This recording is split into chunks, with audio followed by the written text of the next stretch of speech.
Trivia po muna tayo, alam mo bang ang proyekto sa LRT1 Cavite Extension ay naantala sa halos 19 na taon bago pumasok ang Administrasyong Duterte? At naalala niyo pa ba ang pangakong ito? Libo-libong Caviteño ang nakasama natin sa IMO sa talagang nagpakita na nag-uumapaw na suporta sa panawagan natin. Ang tapusin ang lumang sistema na makupad at panay papoging serbisyo. Ako po hindi makapalamok at tinuruan akong maging simpleng tao at totoo sa lahat ng kausap. Turo po ng tatay ko sa akin, pag nagbitaw ka na salita, mahirap po madali, kailangan mangyari ito.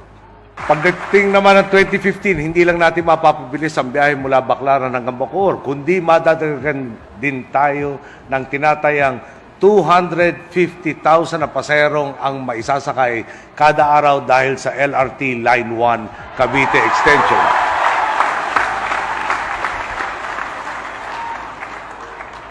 At pag hindi ho nangyari ito, nandiyan po si Secretary Abaya, no, na makakasiwa ng proyektong to, dalawa na kami magpapasagasa siguro sa tren.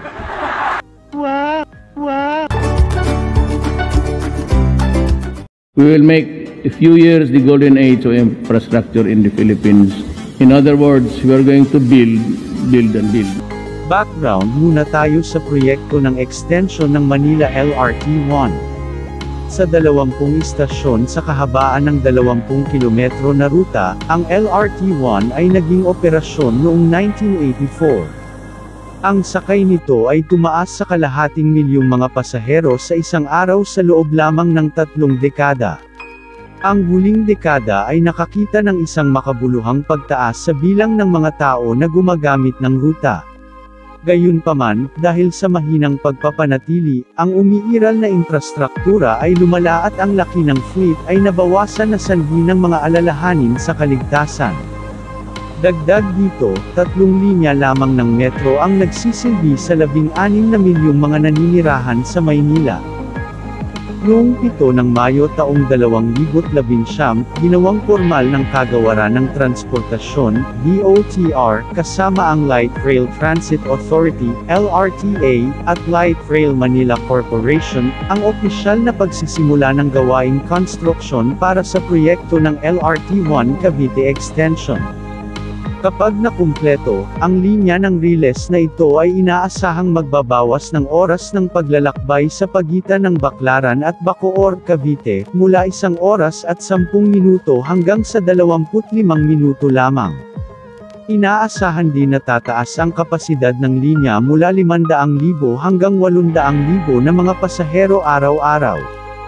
Sa patnubay ni Pangulong Rodrigo Roa Duterte, ang pagpapasya ni Kalihim Arthur Tugade, at ang pagtatalaga ng tagapangasiwa ng LRTA na si Reynaldo Berroya, ang proyekto ng LRT1 Cavite Extension ay sa wakas ay narito. Ang masigasig na hinihintay na LRT1 Cavite Extension Project ay higit sa kalahati hanggang sa makumplito, habang iniuulat namin ang higit sa lahat ng rate ng pag-unlad na 50.61% hanggang ika-31 ng Disyembre taong 2020. Ang proyekto ng Manila Light Rail Transit Line 1, LRT1 Cavite Extension ay magpapalawak sa mayroon ng 20.7 na kilometro na linya ng metro na naglilingkod sa rehiyon ng Metro Manila sa Pilipinas ng humigit kumulang na 11.7 na kilometro.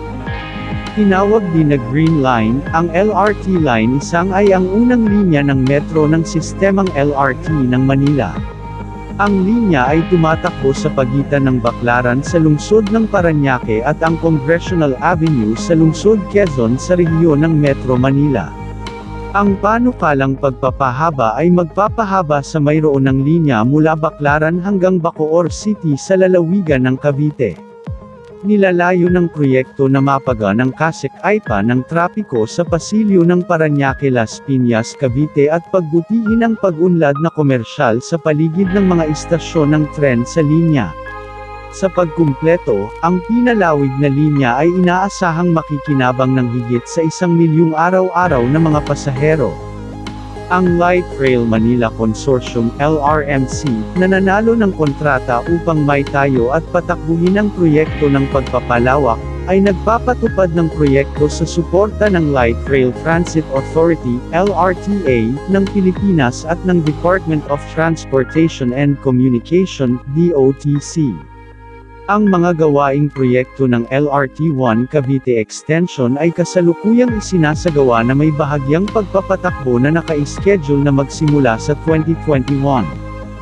Dadagdagan ng extension ang kapasidad ng linya sa 800,000 na mga pasahero sa isang araw mula sa kasalukuyang 500,000.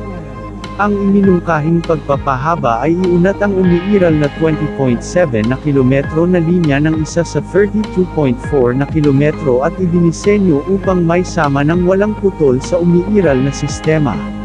Makakonekta ito sa mayroon ng linya kaagad sa timog ng istasyon ng Baclaran at patuloy na tatakbo patungong timog. Daanan ito sa mga lungsod ng Parañaque at Las Piñas, at magtatapos sa Barangay Nyog sa Bacoor, Cavite. Ang bagong track ay binubuo ng nakataas na mga gabay sa buong pagkakahanay, habang ang seksyon ng gabay na nasa antas ay matatagpuan sa Zapote, kung saan ang isang satellite depot at isang bagong istasyon ay itatayo. Kasama rin sa proyekto ang pagbuo ng 3 mga pasilidad na intermodal, isang satellite depot at pag-upgrade sa mayroon ng depot. Ang Cavite Extension ay magtatampok ng 8 istasyon pa mula sa Baclaran, pagdaragdag ng kabuuang bilang ng mga istasyon ng LRT1 mula 20 hanggang 28. Ang 8 istasyon ay makikita sa Redemptorist, MIA, Asia World, Ninoy Aquino, Dr. Santos, Las Piñas, Zapote, at Nyog. Ang unang 5 mga istasyon ng extension ay itatayo sa unang yugto, habang ang natitirang 3 mga istasyon ay naka-schedule para sa pagkumpleto sa 2022. Ang extension ay idinisenyo para sa isang bilis ng 80 km/h para sa pangunahing track, 60 km/h sa pamamagitan ng mga istasyon, at 30 km/h para sa pangalawang at mga depot track, samantalang ang bilis ng komersyo ay mananatili sa 60 km/h. Kapag kumpleto na, ang 11.7 na kilometro na extension ay magbabawas ng oras ng paglalakbay sa pagitan ng Baclaran at Bacoor, Cavite mula 70 minuto hanggang humigit kumulang na 25 minuto. Ang Duterte administration ay hindi na mangangakong magpapasagasa sa tren. Nangangakong tatapusin na ang proyekto ito.